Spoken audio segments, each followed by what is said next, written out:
Mga akusasyon at pambabash ay siyang tinutumbok nila kay Catherine Bernardo nang dahil kay Alden Richards.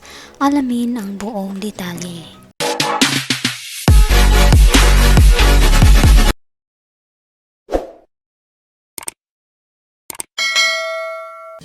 Magandang araw mga kaibigan, welcome back to our YouTube channel, Be Truth.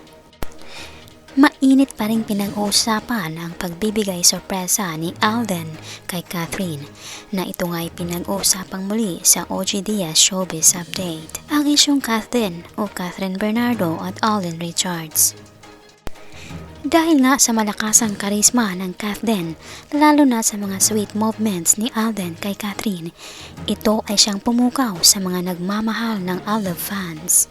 At dahil nga dito, binuhay ng mga Alden fans ang isyong kasal na umano si Maine at Alden na siyang dahilang pagbibintangan o binaba si Catherine na nakikiapi di umano sa may asawa.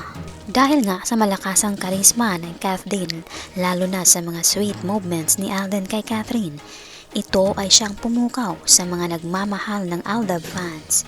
At dahil nga dito, binubuhay ng mga Alden fans ang isyong kasal na di umano si Maine at Alden na siyang dahilang pagbibintangan o binaba si Catherine na nakikiapid di umano sa may asawa. Nilinaw naman ito ni OG Diaz na walang katotohanan ang mga bintang ng mga taga-Alden fans dahil hindi totoo ang kanilang sinasabi o akusasyon, kaya tinatawanan na lamang nila ito dahil hanggang ngayon o umano hindi pa rin nakamove on sa naturang issue.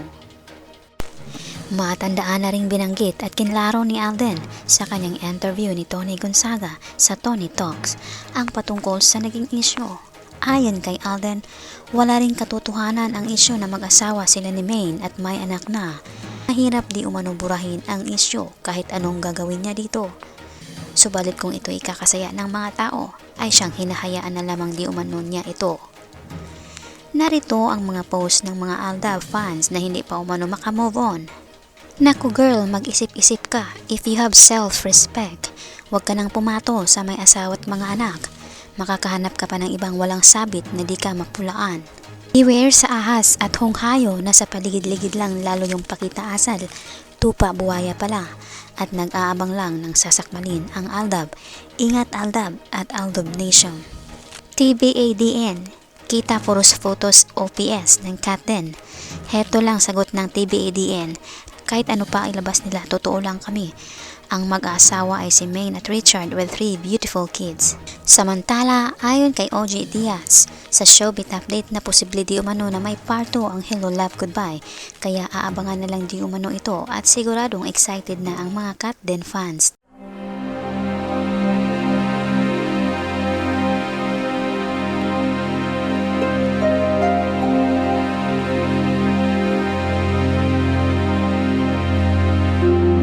By the way mga kaibigan, mag-shoutout na naman po tayo sa mga latest or newest comment ng aming minamahal na viewers. Malakasang shoutout po kina Teresita Ronquillo.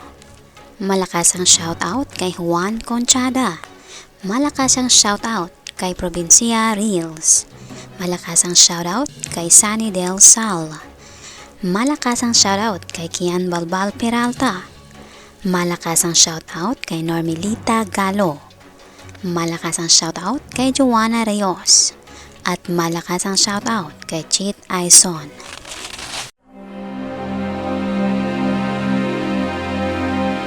Malakasang palakpak po sa inyong lahat. Marami pong salamat sa inyong pagbibisita at pag-effort na rin na magkomento. Pasalamatan din po namin kayong lahat naming minamahal na viewers. Nag-comment man po kayo o hindi, na-appreciate po namin ang inyong pagbibisita. Taos-puso po naming pinapasalamatan ang inyong ibinahaging oras upang mabisita ang aming munting channel. Saan man po kayo naroroon, mag-ingat po kayo lagi. Malakasang palakpak po sa inyong lahat. God bless us po at maraming salamat.